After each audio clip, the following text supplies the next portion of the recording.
സങ്കീർത്തനങ്ങൾ 4, 4-ാം സങ്കീർത്തനം സാംസ് 4 വാക്യപ്രതിവാചകവുമായിട്ട് വായിച്ച് നമ്മുടെ ദൈവത്തെ നമുക്ക് ആരാധിക്കാം. സങ്കീർത്തനങ്ങൾ 4 വായിക്കുന്നു. എൻ്റെ നീതിയായ ദൈവമേ, ഞാൻ വിളിക്കുമ്പോൾ ഉത്തരമരുളണമേ. ഞാൻ ഞെരുക്കത്തിലിരുന്നപ്പോൾ നീ എനിക്ക് വിശാലത വരുത്തി. എന്നോട് കൃപ തോന്നി എൻ്റെ പ്രാർത്ഥന കേൾക്കണമേ.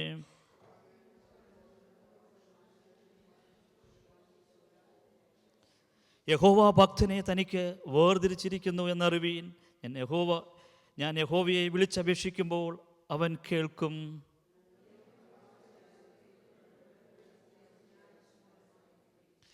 നീതിയാഗങ്ങളെ അർപ്പിപ്പീൻ, യഹോവയിൽ ആശ്രയം വെപ്പീൻ.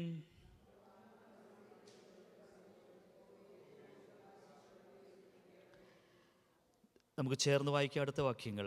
ധാന്യവും വീഞ്ഞും വർദ്ധിച്ചപ്പോൾ അവർക്കുണ്ടായതിലും അധികം സന്തോഷം നീ എൻ്റെ ഹൃദയത്തിൽ നൽകിയിരിക്കുന്നു. ഞാൻ സമാധാനത്തോടെ കിടന്നുറങ്ങും. നീ യഹോവയെ നിർഭയം വസിക്കുമാറാക്കുന്നത്. നമ്മുടെ കരങ്ങൾ ഉയർത്തി ദൈവത്തിന് സ്തോത്രം ചെയ്യാം.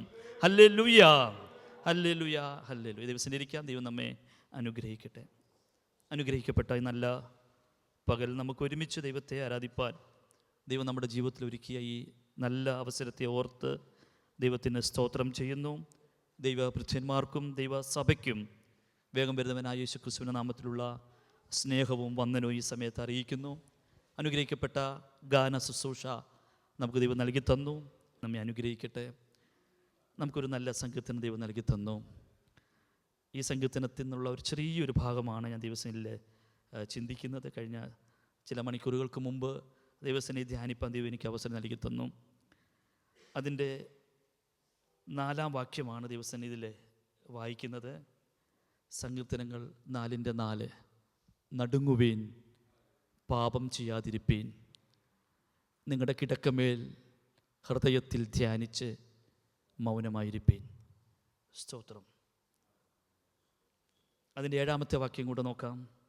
ധാന്യവും വീഞ്ഞും വർദ്ധിച്ചപ്പോൾ അവർക്കുണ്ടായതിലും അധികം സന്തോഷം നീ എൻ്റെ ഹൃദയത്തിൽ നൽകിയിരിക്കുന്നു.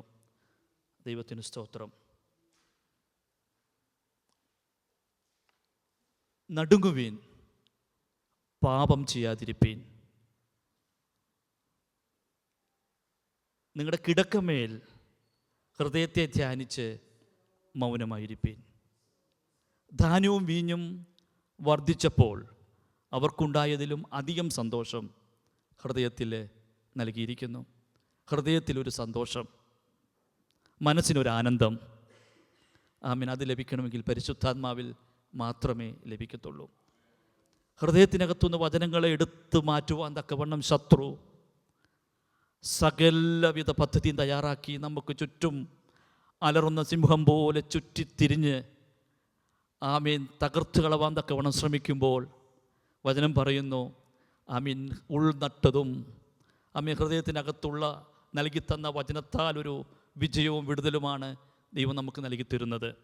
അതുകൊണ്ട് ഇന്ന് ഈ പകൽ നമ്മൾ അല്പസമയം വചനം കേൾക്കുമ്പോൾ, വചനം ധ്യാനിക്കുമ്പോൾ ആമീൻ നമ്മുടെ ജീവിതത്തിൽ ഒരു വലിയ വിടുതൽ കർത്താവ് നമുക്ക് കൽപ്പിച്ച് നൽകി തരും.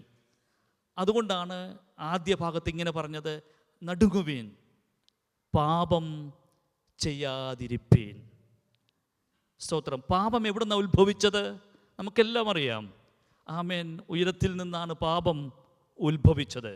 ലൂസിഫർ തൻ്റെ ഹൃദയത്തിൽ ആമേൻ ദൈവത്തെക്കാളും ഉന്നതനാകും, ദൈവത്തിന് സമമാകുമെന്നെല്ലാം ഹൃദയത്തിൽ ചിന്തിച്ചപ്പോൾ അവിടെ പാപം സ്റ്റാർട്ട് ചെയ്തു. ദൈവം ലൂസിഫറിനെ അവിടുന്ന് തകർത്ത് താഴേക്കിട്ടു. താഴെ വന്നതിന് ശേഷം എന്താ സംഭവിച്ചത്? ദൈവം സൃഷ്ടിച്ച മനുഷ്യനിലൂടെ പാപം പിന്നെയും ഈ ഭൂലോകത്ത് വ്യാപിപ്പാൻ തക്കവണ്ണം ഇടയായി തീർന്നു. പാപത്തിൽ എൻ്റെ അമ്മ എന്നെ ഗർഭം ധരിച്ചു. ആമേൻ. പാപത്തിൽ ഒരു ജീവിതമാണ് പിന്നീട് ഈ ഭൂമിയിൽ ആമേൻ മനുഷ്യരാശിക്ക് മൊത്തം സംഭവിച്ചത്. ദൈവത്തിന് സ്തോത്രം. എങ്ങനെയാ പാപം നമ്മുടെ ഹൃദയത്തിൽ, നമ്മുടെ ജീവിതത്തിൽ വാഴുന്നത്? പാപത്തിലിരിക്കുന്ന ഒരാൾക്ക് ദൈവത്തോട് ചേരുവാൻ സാധ്യമല്ല. പാപം വിട്ട് നമ്മൾ ഓടിപ്പോകണം. പാപം വിട്ട് നമ്മൾ ഓടണം. പാപം വിട്ട് നമ്മൾ ഓടിപ്പോകണം എന്ന വചനം പഠിപ്പിക്കുന്നത്. നമുക്കൊരു വചനം ദൈവസന്നിധിയിൽ വായിക്കാം. സ്തോത്രം. എബ്രായ ലേഖനം 12-ാം അധ്യായം 1-ാം വാക്യം.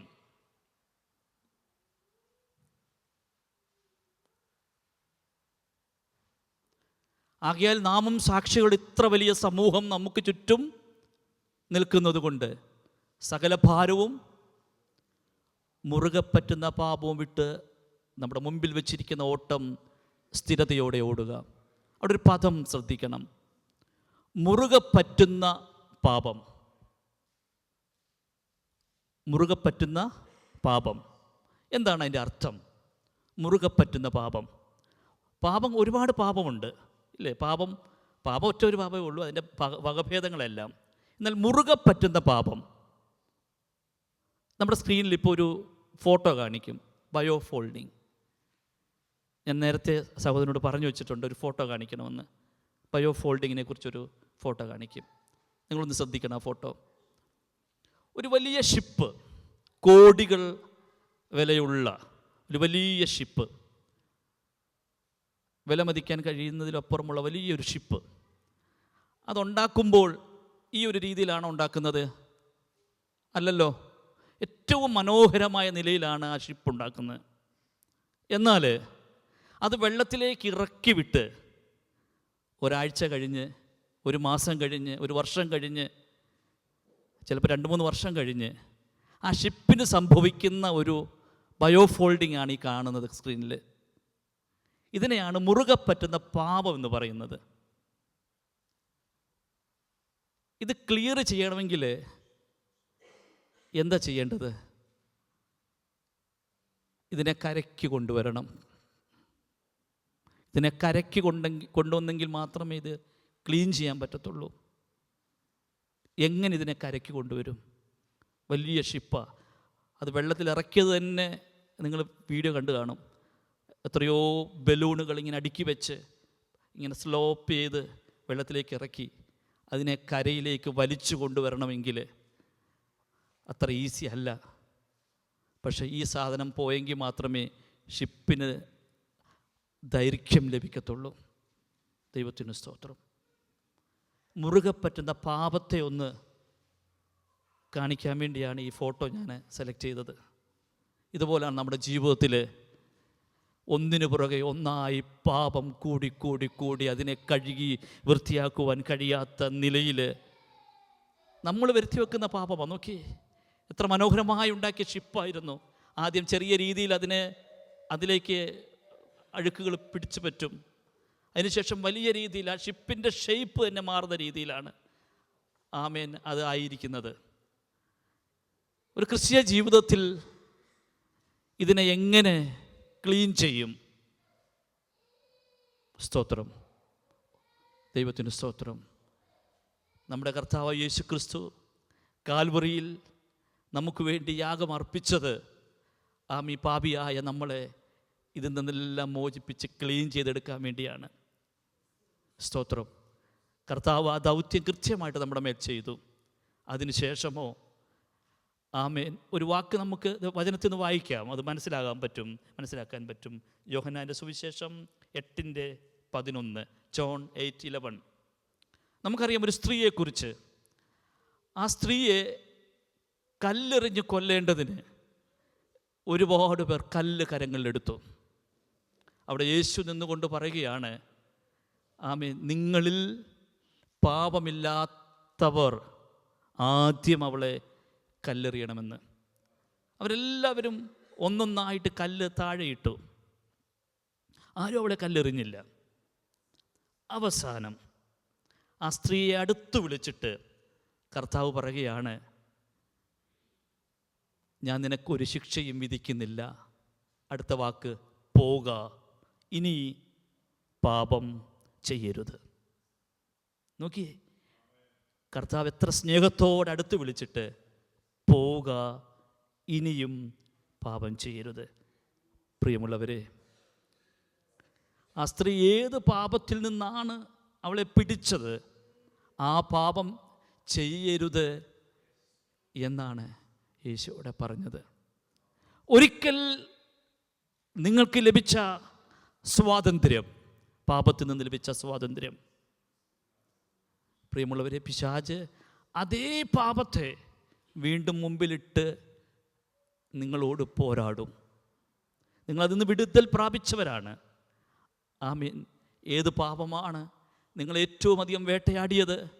ആ പാപത്തിൽ നിന്നാണ് നിങ്ങൾ അന്ന് മോചിക്കപ്പെട്ടത്. അന്ന് രക്ഷിക്കപ്പെട്ടപ്പോൾ നിങ്ങൾ ക്ലിയറായ പാപം. പാപത്തിന് ഒരുപാട് ലിസ്റ്റ് എടുക്കുകയാണെങ്കിൽ ഒരുപാടുണ്ട്. അതൊന്നും ഞാൻ ഇപ്പോൾ പറയുന്നില്ല. നിങ്ങളുടെ ഹൃദയത്തിൽ ദൈവാത്മാവ് സംസാരിക്കുന്നുണ്ട്. ആ പാപം നിങ്ങൾ അന്ന് ഉപേക്ഷിച്ചതാണ്. എന്നാൽ അതേ പാപം ഇന്ന് നിങ്ങളെ പിന്തുടർന്ന് നേരത്തെ കണ്ട ശിപ്പയിൽ എത്രമാത്രം മുറുകെ പറ്റി കിടക്കുന്നു, അതുപോലെ ആമേൻ വീണ്ടും ആമേൻ വിടുതൽ അനുഭവിക്കാൻ കഴിയാത്ത നിലയിൽ നിങ്ങളോട് പോരാടുന്നുവെങ്കിൽ ആമേൻ വർക്ക്ഷോപ്പിൽ കയറ്റേണ്ട സമയമായി. വർക്ക്ഷോപ്പിൽ കയറ്റേണ്ട സമയമായി. നമുക്കൊരു വർക്ക്ഷോപ്പ് അടുത്ത 2 മാസത്തിനുള്ളിൽ ആമേൻ വരുന്നുണ്ട്. അതിനു മുമ്പായിട്ട് പേഴ്സണലായിട്ട് മുഴങ്കാൽ മടക്കി ആമേൻ ഈ വർക്ക്ഷോപ്പിലേക്ക് നിങ്ങൾ കയറി വരേണ്ടത് ആവശ്യമാണ്. ഇല്ലെങ്കിൽ സ്തോത്രം കൈവിട്ടു പോകുമെന്ന് തന്നെയാണ് വചനം നമ്മെ പഠിപ്പിക്കുന്നത്. അതുകൊണ്ട് ഒരിക്കൽ ഉപേക്ഷിച്ച പാപം നിങ്ങളെ പിന്തുടരുന്നുവെന്ന് നിങ്ങളുടെ ഹൃദയത്തോട് നിങ്ങളുടെ ശരീരത്തോട് ആമേൻ പോരാടുന്നുവെങ്കിൽ അതിനെ ഉപേക്ഷിപ്പാൻ തക്കവണ്ണം ഇന്ന് ഈ വചനത്താൽ ദൈവം നിങ്ങളെ ബലപ്പെടുത്തട്ടെന്ന് ഞാൻ പ്രാർത്ഥിക്കുന്നു. ദൈവത്തിന് സ്തോത്രം. യിരെമ്യാവിൻ്റെ പുസ്തകം 3-ാം അധ്യായം 13 മുതൽ 14 വാക്യങ്ങളിൽ ഇങ്ങനൊരു വാക്യമുണ്ട്: നിൻ്റെ അകൃത്യം ആമേൻ ദൈവസന്നിധിയിൽ സമ്മതിക്കുക മാത്രം ചെയ്യുക. ആമേൻ. ദൈവസന്നിധിയിൽ പാപങ്ങളെ ഉപേക്ഷിക്കുക. ഏറ്റുപറഞ്ഞ് ഉപേക്ഷിച്ചാൽ ശുഭം വരും. അപ്പോൾ ദൈവസന്നിധിയിൽ അകൃത്യങ്ങൾ, തെറ്റുകൾ ഏറ്റുപറഞ്ഞ് ഉപേക്ഷിക്കണം. എങ്ങനെ? 1 by 1 ആയിട്ട് ഏറ്റുപറഞ്ഞ് ഉപേക്ഷിക്കണം. അതിന് മുമ്പ് ചെയ്യേണ്ട ഒരു കാര്യമുണ്ട്. നിൻ്റെ സഹോദരനോട് എന്തെങ്കിലും നിനക്ക് ഭാരമായിട്ട് ആമേൻ തോന്നുന്നുവെങ്കിൽ, അവർക്ക് നിങ്ങളെക്കുറിച്ച് ഭാരമായിട്ട് തോന്നുന്നുവെന്ന് നിനക്ക് തോന്നുന്നുവെങ്കിൽ, സ്തോത്രം, ആദ്യം അത് നിരപ്പ് പ്രാപിച്ചിട്ട് വേണം കരമടിക്കാനും ആമേൻ ദൈവത്തെ സ്തുതിക്കുവാനും. ഏതെങ്കിലും നിലയിൽ സഹോദരങ്ങളിടയിൽ ഭിന്നത, വെറുപ്പ്, അകൽച്ച, ഭാരം ആമേൻ ഇത് വെച്ച് പുലർത്തിക്കൊണ്ട് മുന്നോട്ട് പോയിട്ടുണ്ടെങ്കിൽ ആ ഷിപ്പിന് തുല്യമായ അനുഭവം തന്നെ ആയിരിക്കും നമ്മുടെ ജീവിതത്തിൽ. ഓരോന്നായി ഏറ്റുപറഞ്ഞ് ദൈവസന്നിധിയിൽ ഉപേക്ഷിക്കണം. ആമേൻ നിരപ്പ് പ്രാപിക്കണം. അപ്രകാരം ജീവിതത്തിൽ ക്രമീകരിക്കപ്പെട്ട ഒരു ജീവിതാനുഭവം ഉണ്ടെങ്കിൽ മാത്രമേ നല്ല പരിശുദ്ധാത്മാവ് നിങ്ങളുടെ ഉള്ളിൽ വസിക്കത്തുള്ളൂ. പരിശുദ്ധാത്മാവ് നല്ലതാണ്. ആ നല്ല പരിശുദ്ധാത്മാവ് നമ്മുടെ ഹൃദയത്തിൽ വസിക്കണമെങ്കിൽ, ആമേൻ നിലനിൽക്കണമെങ്കിൽ, നമ്മെ നടത്തണമെങ്കിൽ, നമ്മെ നയിക്കണമെങ്കിൽ ആമേൻ വെടിപ്പുള്ള ഒരു സ്ഥലത്ത് മാത്രമേ അത് സാധ്യമാകത്തുള്ളൂ. നിങ്ങളുടെ ഹൃദയം വെടിപ്പുള്ളതാകട്ടെ, നിർമ്മലമാകട്ടെ, ആമേൻ നീതിയുള്ളതാവട്ടെ. ദൈവസന്നിധിയിൽ ഞാൻ അപ്രകാരം പ്രാർത്ഥിക്കുന്നു. ആമേൻ. റോമാലേഖനം 7-ന്റെ 20, 21, 23 വാക്യങ്ങളിൽ, റോമാലേഖനം 7:20 മുതലുള്ള വാക്യങ്ങളിൽ അപ്പോസ്തലനായ പൗലോസ് ഇങ്ങനെ പറയുന്നു: ആമീൻ, ഞാൻ ഇച്ഛിക്കാത്തതിനെ ചെയ്യുന്നു, എങ്കിലോ അതിനെ പ്രവർത്തിക്കുന്നത് ഞാനല്ല, എന്നിൽ വസിക്കുന്ന പാപമത്രേ. അപ്പോസ്തലനായ പൗലോസ്, നമ്മുടെ ഗുരു, ആമേൻ, വചനത്തിൽ നമ്മെ പഠിപ്പിച്ച ആമേൻ പൗലോസ് അപ്പോസ്തലൻ പറയുകയാണ്, ഞാൻ ഇച്ഛിക്കാത്തതിനെ ചെയ്യുന്നു. ഈ പാപം ചെയ്യുന്ന ആളുകൾ അവർ മനഃപൂർവ്വമല്ല, അവർ ഇച്ഛിക്കാത്തതിനാണ് ചെയ്യുന്നത്. ആമേൻ, അതിനെ പ്രവർത്തിക്കുന്നത് ഞാനല്ല, എന്നിൽ വസിക്കുന്ന പാപമാണ്. അപ്പോൾ നമ്മിലൊരു പാപം വസിക്കുന്നുണ്ട്. അടുത്ത ഭാഗം 21, അങ്ങനെ നന്മ ചെയ്യുവാൻ ഇച്ഛിക്കുന്ന ഞാൻ ആമേൻ തിന്മ എൻ്റെ പക്കലുണ്ട് എന്നൊരു പ്രമാണം കാണുന്നു. നമുക്ക് നന്മ ചെയ്യാനാണ് ഞാൻ ഇച്ഛിക്കുന്നത്, പക്ഷേ തിന്മ എന്ന ഒരു ആമേൻ പ്രമാണം ആമേൻ എന്നിൽ എൻ്റെ പക്കലുണ്ട് എന്ന് ഞാൻ കാണുന്നു. അടുത്തൊരു ഭാഗം, ഉള്ളം കൊണ്ട് ഞാൻ ദൈവത്തിൻ്റെ ന്യായപ്രമാണത്തിൽ രസിക്കുന്നു. അടുത്തത് 23, എങ്കിലും എൻ്റെ ബുദ്ധിയുടെ പ്രമാണത്തോട് പോരാടുന്ന വേറൊരു പ്രമാണം ഞാൻ എൻ്റെ അവയവങ്ങളിൽ കാണുന്നു. അതെൻ്റെ അവയവങ്ങളിലുള്ള പാപം പ്രമാണത്തിന് എന്നെ ബദ്ധനാക്കി കളയുന്നു. ദൈവത്തിന് സ്തോത്രം. അതിന് താഴെ ഒരു വചനമുണ്ട്, ഈ മരണത്തിന് അധീനമായ ശരീരത്തിലാണ് ഞാൻ വസിക്കുന്നത്. അയ്യോ, ഞാൻ അരിഷ്ട മനുഷ്യൻ ഈ മരണത്തെ അധീനമായ ശരീരത്തിൽ നിന്ന് എന്നെ ആർ വിടുവിക്കുമെന്ന്. നോക്കുക, പാപത്തിൻ്റെ ശമ്പളം എന്താ? പാപത്തിൻ്റെ ശമ്പളം എന്തുവാ? മരണം. ഏത് മരണത്തെക്കുറിച്ചാണ് പറയുന്നത്? ആത്മാവിലുള്ള മരണം, ജഡത്തിലുള്ള മരണം. പാപത്തിന് ശമ്പളമുണ്ട്, അത് മരണമാണ്. സ്തോത്രം. അപ്പോൾ മരണം ന്യായവിധിയിലേക്കും നരകത്തിലേക്കും കൊണ്ടുപോകുന്നു. എന്നാൽ പാപത്തിൽ നിന്ന് വിടുതൽ പ്രാപിച്ച നമ്മളോ, ആമേൻ, മരണത്തെ ജയിക്കുന്നു, നിത്യതയിലേക്ക് പോകുന്നു. സ്തോത്രം. അപ്പം നിത്യതയിലേക്ക് പോകുന്ന ഒരനുഭവമാണ് നമുക്ക് വേണ്ടത്. ദൈവത്തിന് സ്തോത്രം. അതുകൊണ്ട് നമ്മൾ ചെയ്യുന്ന പാപത്തിൽ ഏറ്റവും വലിയ പാപം, ക്ഷമിക്കപ്പെടാത്ത പാപം എന്ന് പറഞ്ഞൊരു പാപമുണ്ട്, ഇല്ലേ? മരണത്തിന് കാരണമായ പാപമുണ്ട്, മരണത്തിന് കാരണമല്ലാത്ത പാപമുണ്ട്. മരണത്തിന് കാരണമായ പാപം എന്താണ്?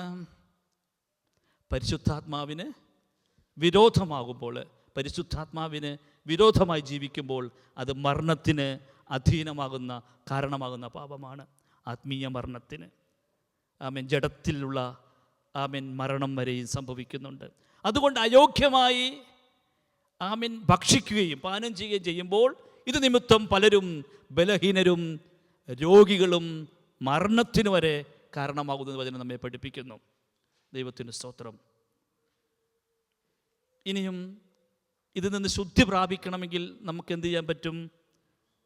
ആമേൻ. എഫേസ്യ സ്തോത്രം, യോഹന്നാൻ്റെ സുവിശേഷം 17:15 പറയുന്നുണ്ട്, നിന്റെ വചനം സത്യമാകുന്നു. 1 പത്രോസ് 1:22 പറയുന്നു, ഈ സത്യത്തെ നാം അനുസരിക്കണമെന്ന് പറയുന്നു. ആമേൻ. ജെയിംസ് 1:21 പറയുന്നു, വചനം സൗമ്യതയോടെ കൈക്കൊള്ളണമെന്ന് പറയുന്നു. വചനം നമ്മെ ശുദ്ധീകരിക്കുന്നു. എഫെസ്യ ലേഖനത്തിൽ പറയുന്നു, വചനത്തോടു കൂടിയ ജലസ്നാനത്തെ പറയുന്നു. അപ്പോൾ വചനത്താൽ മാത്രമാണ് നമുക്ക് ആമേൻ നമ്മളെ ശുദ്ധീകരണം നമ്മുടെ ജീവിതത്തിൽ സംഭവിക്കുന്നുള്ളൂ. അതുകൊണ്ട് വചനം നമ്മുടെ ഹൃദയത്തിലേക്ക് കടന്നു വരണം, വചനം നമ്മൾ വായിക്കണം, വചനത്താൽ നമ്മൾ ശുദ്ധിയുള്ളവരാകണം. പ്രിയമുള്ളവരെ, വളരെ ശാന്തമായ രീതിയിൽ ദൈവവചനത്തിൽ നിന്നാണ് ഞാൻ നിങ്ങളോട് സംഭാഷിച്ചത്. പാപം നമ്മെ മരണത്തിലേക്ക് കൊണ്ടുപോകുന്നു.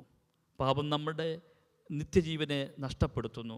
അതുകൊണ്ട് കർത്താവായ യേശു ക്രിസ്തുവിൽ ആമേ പൂർണ്ണമായി ആശ്രയിച്ച് പരിശുദ്ധാത്മാവിനാൽ ആമേ ശുദ്ധീകരണം പ്രാപിച്ച്, വചനത്താൽ ശുദ്ധീകരണം പ്രാപിച്ച്, ആത്മാവിനനുസരിച്ച് നടന്ന് ആമേ മുന്നോട്ട് പോകാൻ തക്കവണ്ണം ഈ വചനത്താൽ ദൈവം നമ്മെ അനുഗ്രഹിക്കട്ടെ എന്ന് പ്രാർത്ഥിച്ച് ദിവസം